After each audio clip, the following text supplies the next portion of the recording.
Greetings everyone and welcome back to Mighty Line Minute. This is Dave. I'll be covering color again. Last week we discussed the importance of color and what it means to our own health and well-being. Today we'll jump into the standards.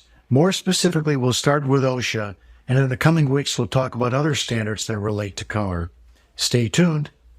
We commonly think of color from what we know and what we see. Think about red for flammable liquid storage cans, gasoline containers, or red for stop signs, yellow for yield signs. Also the color green used for medical oxygen and medical oxygen tanks. But then we get into the workplace, and in the work environment, oftentimes people wonder, what does OSHA require?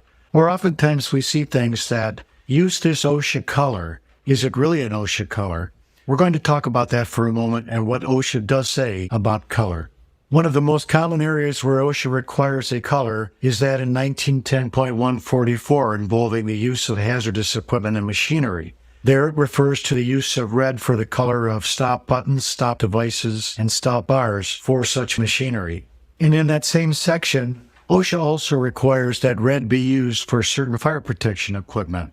Examples include fire alarm pull stations, fire extinguishers, and other fire protection equipment. And in that same section, 1910.144, safety marking for physical hazards, OSHA says the following about the color yellow. Yellow shall be the basic color for designating caution and for marking physical hazards, such as striking against, stumbling, falling, tripping, and caught in between. And if you look deep enough, for example, 1910.261, which is pulp and paperboard mills, you'll see that yellow is required for booms and cranes. And if you move back further into subpart J, which is general environmental controls, you'll find recommendations from OSHA for signs and tags. Some of those are as follows.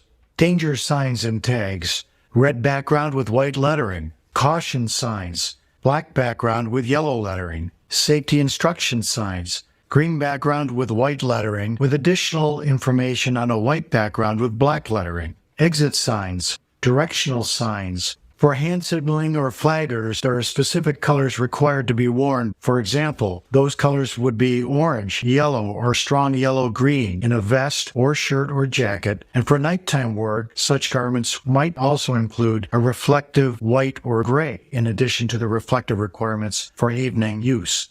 Biological hazard signs or tags require fluorescent orange or orange-red background with contrasting lettering. While you won't find much from OSHA to help you in the area of compressed gas cylinder coloring, you can go to the Compressed Gas Association and get their viewpoint on what colors should be involved. Next week, we'll get into the ANSI safety standard for color.